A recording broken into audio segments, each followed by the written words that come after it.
Okey, dalam tuas, dalam tajuk tuas kita ada belajar 3 komponen. Apa dia? Daya, fulcrum, Daya beban. dan beban. Okey, beban tu apa dia? Beban tu benda yang kita nak angkat. Dan daya tu tangan kita yang menggerakkan benda tu. Satu lagi fulcrum. Fulcrum tu satu titik yang menyeimbangkan untuk kita angkat objek. Untuk kita angkat beban tu. Okey. Minggu lepas ada kita nak sambung apa ni yang hubung kait. Daya, fulcrum dan beban. Dalam video minggu lepas tu kita tak habis lagi tengok. Untuk hubung kait, daya, fulcrum dan beban. Okey. Masuk hubung kait ni kita nak tengok berapa kita nak angkat tu senang ke susah. Maksudnya kalau apa ni beban, bukan beban, fulcrum dekat dengan beban, apa akan jadi? Kalau fulcrum jauh dengan beban, senang ke susah nak angkat beban tu?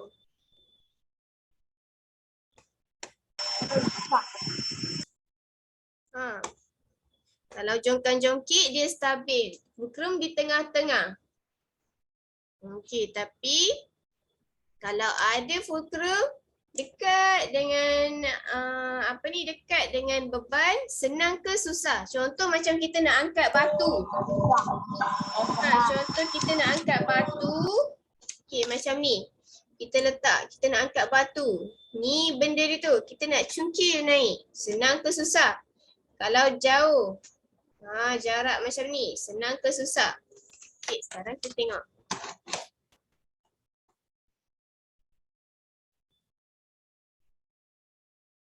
Ni, tahukah kamu kedudukan fulcrum dari beban?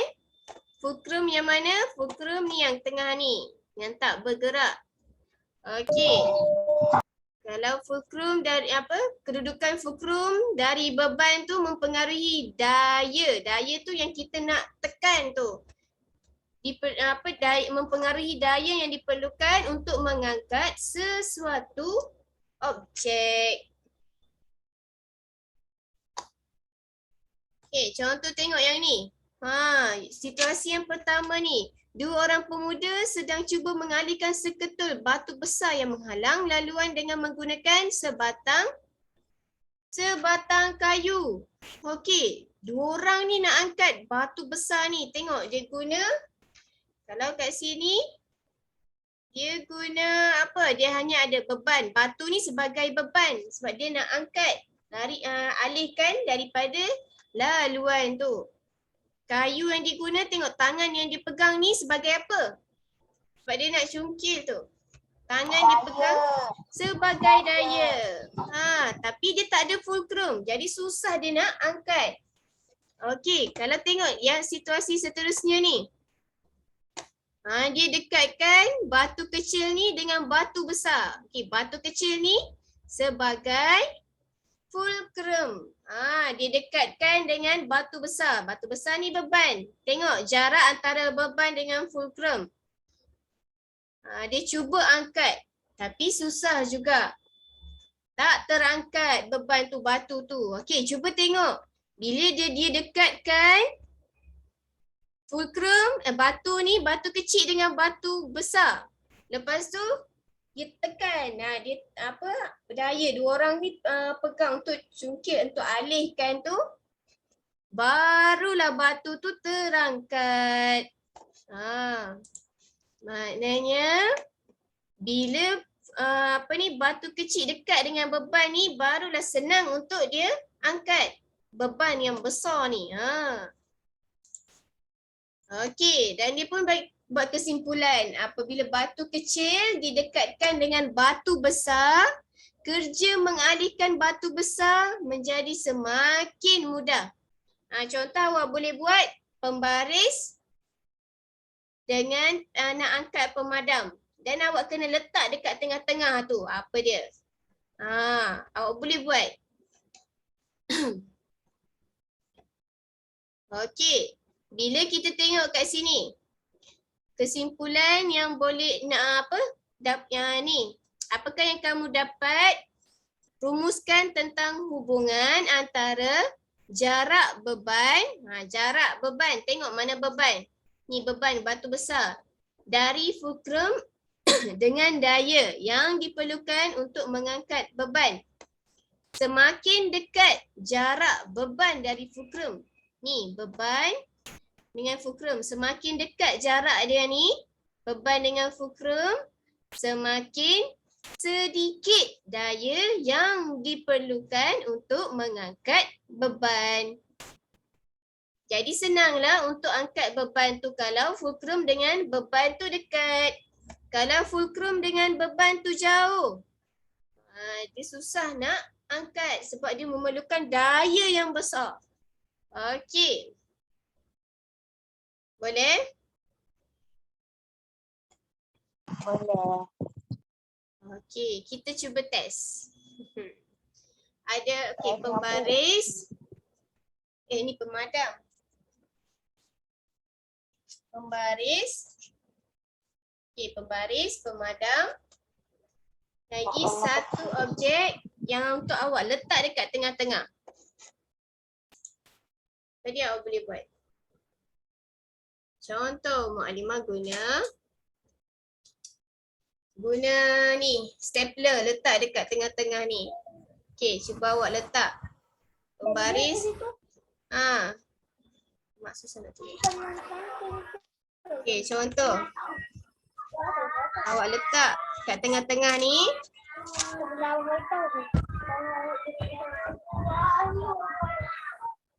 Awak letak. Guna pembaris apa tu sapenya kecil dengan dua pemadam.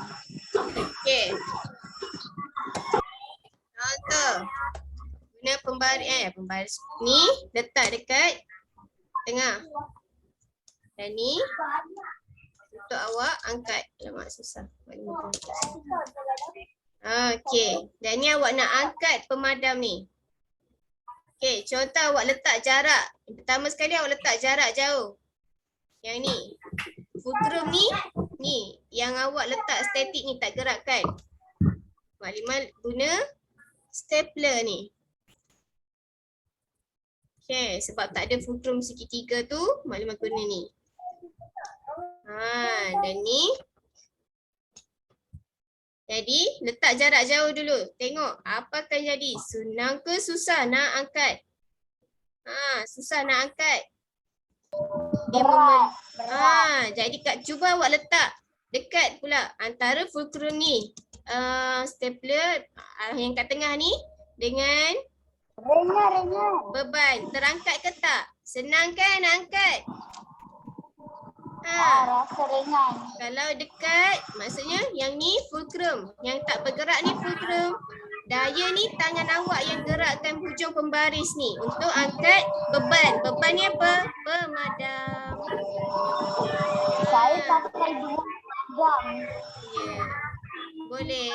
Jadi tengok bila dekat beban pemadam dengan yang tengah ni, bila dekat senang kita nak angkat beban tu. Daya tangan yang kita guna untuk angkat ni pun taklah kita tekan sangat. Okey, kalau contoh jauh antara fulcrum, nampak tak yang maklimah tunjuk ni? Antara fulcrum dengan beban ni, kalau kita angkat, tengok dia susah nak angkat. Dia tak terangkat beban tu. Tengok saya punya. Sikit je. Tapi kalau dekat, senang je nak angkat. Okey, itulah hubung kait dia. Semakin dekat fulcrum dengan beban, semakin sedikit daya yang digunakan. Kalau jauh, semakin jauh fulcrum, antara fulcrum dan beban, semakin banyak daya yang diperlukan. Inilah hubung kait ataupun hipotesis. Okey, boleh? Boleh faham?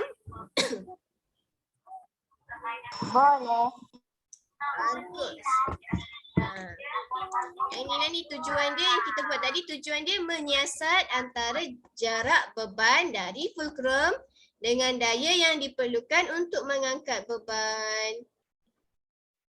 Pada kedudukan segitiga fulcrum, manakah blok kayu sukar diangkat? Yang ni dia buat jarak macam ni. Okey, yang hubungan antara jarak beban dari fulcrum dengan daya yang diperlukan tu yang tadi kita dah bagi tahu dah. Okey. Sekarang sekejap ya.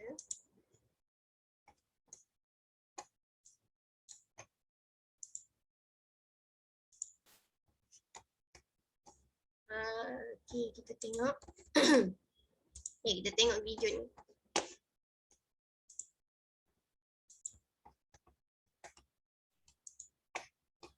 Kita sambung video yang minggu lepas.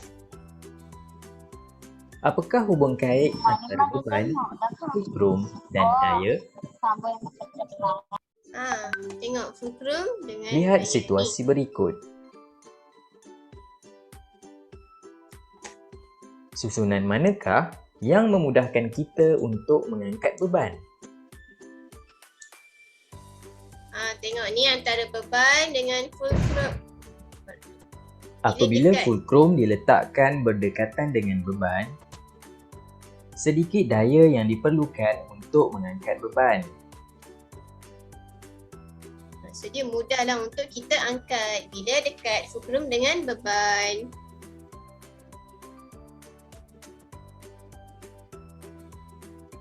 Fulcrum dengan beban ni jauh. Apabila fulcrum diletakkan berjauhan dengan beban, banyak daya yang diperlukan untuk mengangkat beban. Kalau ni bila jauh fulcrum dengan beban, kita perlukan banyak daya. Maksudnya sukarlah untuk kita angkat beban tu.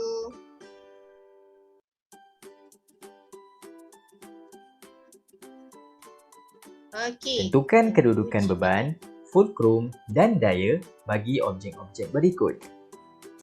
Jawapan kamu pada ruang. Okey. Kalau gunting, yang mana satu beban? Gunting mana satu beban? Kalau nak menggunting kertas, yang mana satu beban? Maaf, saya masuk lambat. Okey. Kru. Mana satu beban kalau kita gunting kertas? Beban tu yang mana satu? Kalau kita nak gunting kertas ni, beban tu yang mana? Okey. Beban tu. Beban ni kertas. Okey, dan tangan yang kita gerakkan ni apa dia? Daya. Tangan yang kita gerakkan ni daya. Mana fulcrum? Fulcrum kat mana? Dia punya benda tu. Fulcrum dekat tengah ni. Ni tengah ni. Ni sebagai fulcrum. Skru. Sekejap, Ni. Saya gerak. Ni sebagai beban. Kat sini tangan yang gerakkan ni. Tangan pula. Daya. Fulcrum ni kat sini. Inilah fulcrum. Okey, kalau kita nak ni guna bulu ayam ni. Nak sapu habuk. Beban kat mana? Beban. Kan awak panggil habuk. Apa dia? Beban kat mana? Atas. Ni beban. Atas. Daya yang mana daya? Bawah. Daya tangan. Bawah. Tangan yang kita gunakan. Lepas tu fulcrum kat mana? Bawah. Fulcrum kat tengah. Kat tengah mana? Kalau kita nak ni, siku kita sebagai fulcrum, sebagai gerakan. Betul tak? Kan awak guna dua tangan untuk lap Bawah bulu ayam. Daya. Kalau ni nak kepit apa ni? Penyepit apa ni? Bulu ayam. Rambut. Pit rambut, cabut uban. Ke apa ni? Ni daya dia kat mana? Daya. Betul lah. Daya kat mana daya? Daya. Daya tu tangan yang kita gerakkan. Tu tweezer kan? Daya ni kat tengah ni.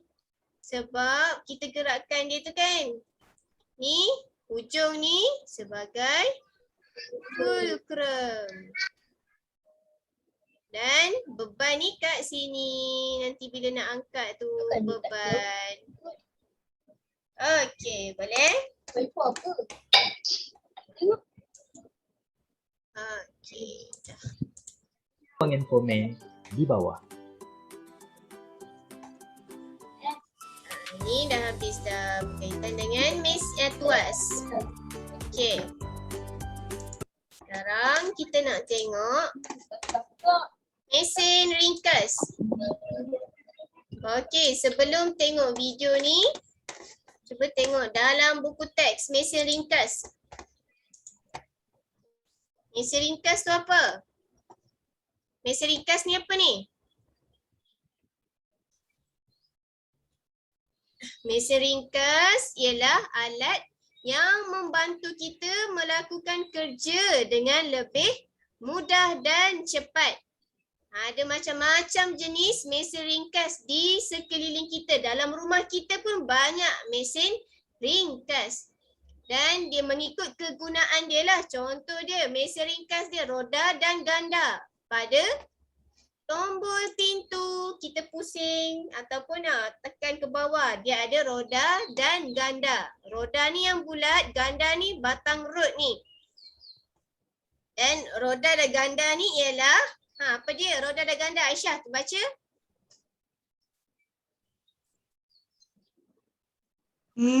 Nah, baca ni roda dan ganda ialah Roda dan ganda adalah alat yang terdiri daripada roda yang dibadas pada sebatang yang dinamakan ganda. ganda. Pada pintu. Roda dan ganda ni pada tombol pintu. Apa lagi yang ada ganda? Yang ada roda dan ganda. Maksudnya ada roda yang bulat tu, ganda tu batang rod. Steering kereta.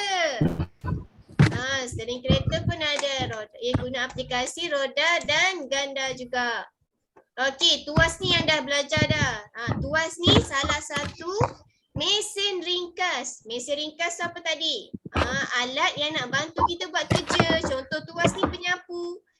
Penyapu kan dia bantu kita untuk sapu sampah. Tak adalah rumah berhabuk, bersepah. Kan? Okey. Mesin ringkas seterusnya. Waalaikumsalam. Okey, mesin ringkas seterusnya. Skru. Okey, skru. Adam, baca Adam.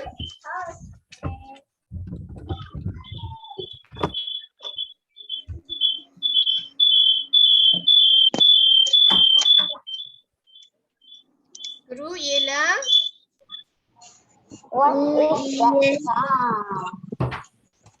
adalah wisu. Ni apa yang wisu tu?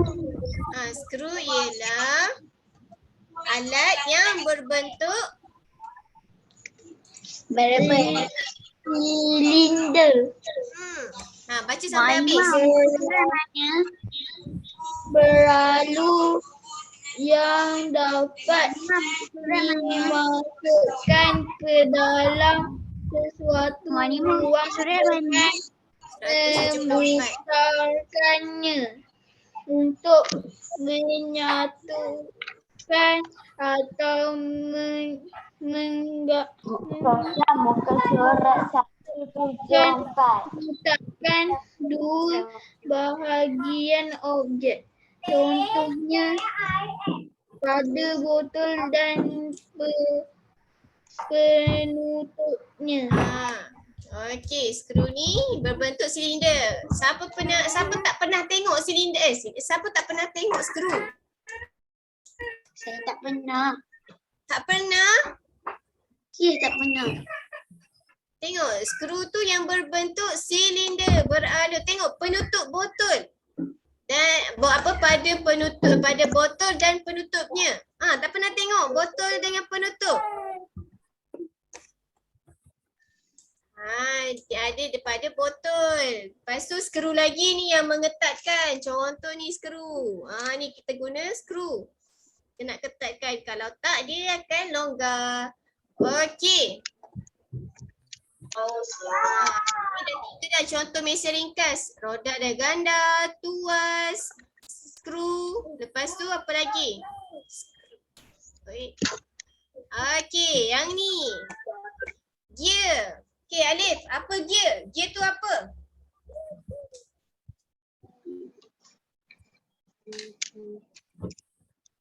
Apa? Gear ni apa? Cuba baca, apa maksud gear ni? Dia.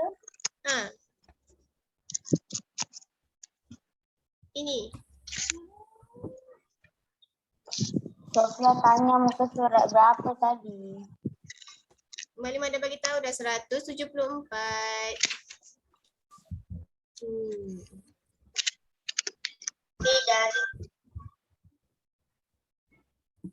Okey, gear ialah alat yang terdiri daripada bahagian roda yang bergerigi. Contoh dia jam.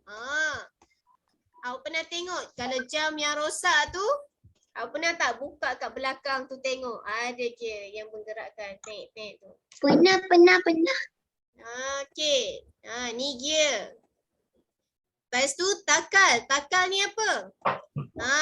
Takal ni alat yang terdiri daripada satu roda beralur yang membolehkan tali melaluinya untuk mengangkat atau menurunkan sesuatu beban. Inilah apa takal. Contoh dia pada bidai ni. Dia ada alur kat tengah ni, lepas tu dia letak tali. Nanti satu dia ikat untuk angkat beban tu, angkat barang. Lepas tu yang satu lagi ni dia tarik. Lepas tu beban tu pun terangkat sampai ke atas. Okey, ni takal dan satah condong. Satah condong tu apalah pula? Okey. Satah condong ni satu permukaan rata yang disendengkan dengan satu bahagian yang hujungnya diletakkan pada ketinggian yang berbeza. Inilah tangga. Awak ingat satah condong tu? Contoh dia tangga. Dia ada permukaan rata yang disendengkan, maksudnya diletakkan pada hujung ni. Kan barulah boleh naik condong. Baji, alat yang runcing. Baji tu apa pula? Baji ni apa ni? Baji maksud dia alat yang runcing pada satu hujungnya dan digunakan untuk memotong serta memegang dan memberhentikan sesuatu objek. Contohnya pada pisau.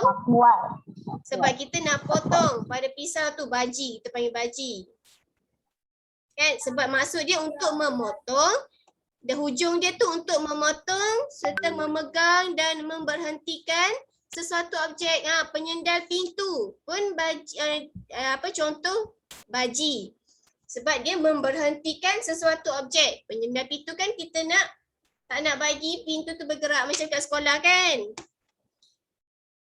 Okey.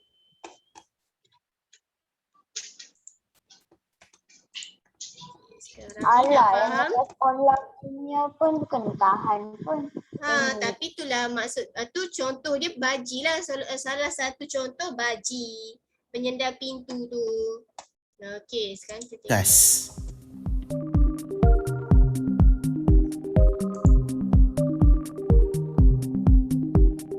Dalam video ini, anda akan belajar dua perkara iaitu jenis mesin ringkas dan kegunaan mesin ringkas.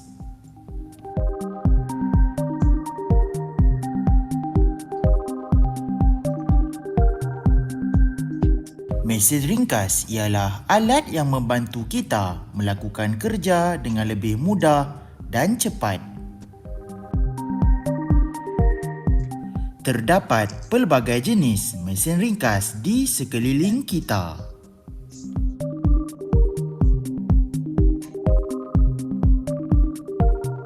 Ni salah satu contoh tangkal. Mari kita Tangkal, lihat bukan jenis tangkal. dan kegunaan mesin ringkas. Ni gear.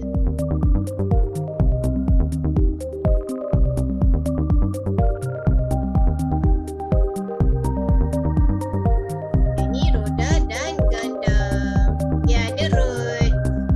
Dan ni bulatnya roda. Roda dan ganda ialah alat yang terdiri daripada roda yang dipasang pada sebatang rod yang dinamakan ganda.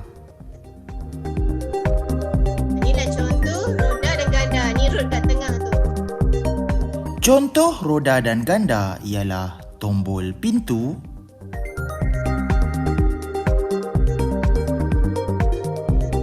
steering kereta,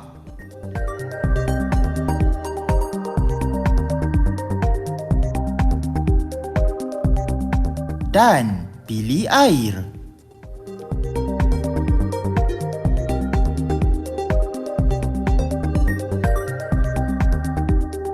Ini tuas.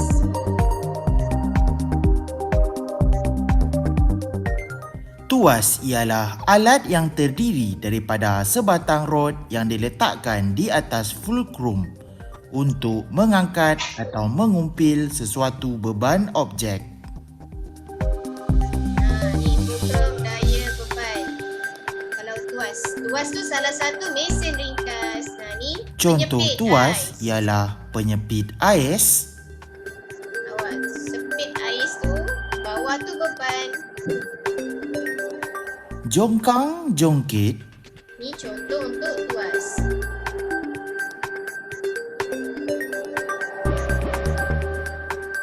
dan penyapu.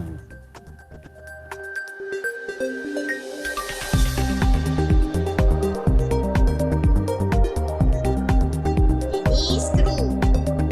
Ni tengok badan dia beralur. Skru ialah alat berbentuk silinder beralur. Ia digunakan untuk menyatukan atau mengetatkan dua bahagian objek.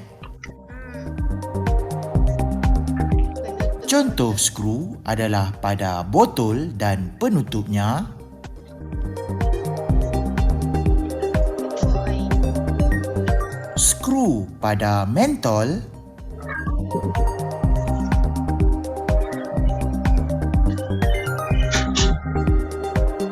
dan skru pada alat elektronik.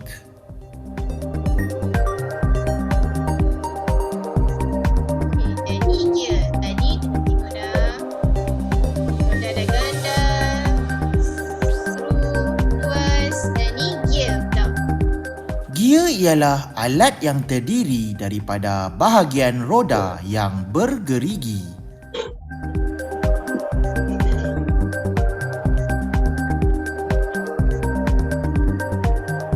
Gear dapat dilihat pada jam,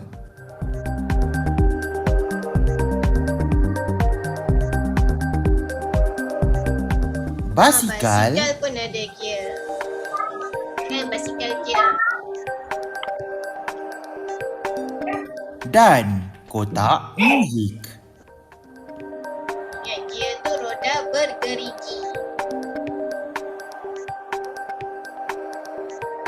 Dan ni takal. Contoh takal. Aisyah. Takal ialah alat yang terdiri daripada satu roda beralur yang membolehkan tali melaluinya. Ni roda beralur. Tengah-tengah ni dia ada lubang beralur. Senang nak masukkan tali. Takal digunakan untuk mengangkat atau menurunkan beban.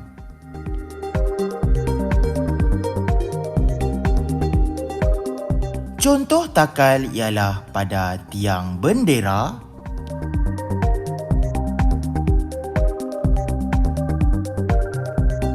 Leaf pun Leaf. guna takal.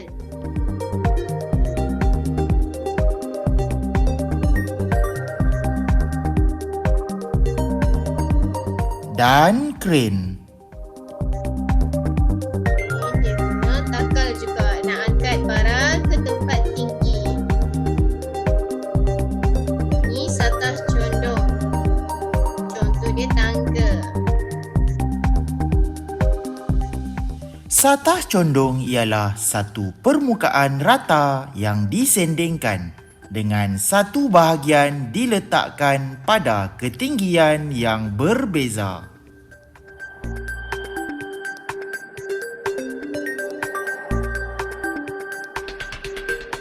Contoh satah condong ialah pada Taman Papan Selaju, Siapa pernah main benda ni? Jalan Raya Bertingkat, Jalan raya bertingkat pun kita panggil satah condong.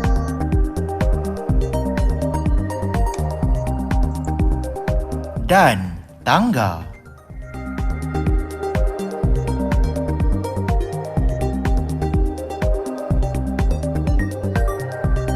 Ini baji, benda yang untuk memotong ataupun nak memberhentikan sesuatu objek. Pisau termasuk dalam baji. Baji ialah alat yang runcing pada satu hujungnya. Ia digunakan untuk memotong serta memegang dan memberhentikan sesuatu objek. Memotong kertas pun termasuk dalam baji.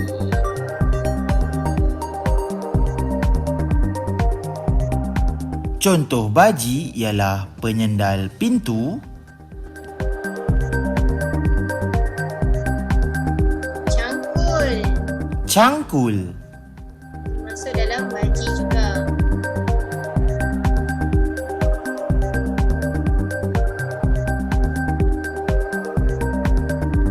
Kapak. dan kapak. Kapak. Baji tu adalah sesuatu alat di hujung dia yang runcing. Tengok kapak hujung dia tu kan runcing. Begitulah 7 mesin ringkas yang perlu anda ketahui. Jika anda sukakan video ini, jangan lupa Okey, tu ada 7 semua. Apa jenis mesin ringkas? Apa dia yang pertama tadi? Contoh dia mesin ringkas, roda ada ganda, ada pada tombol pintu, steering kereta. Lepas tu apa lagi tadi?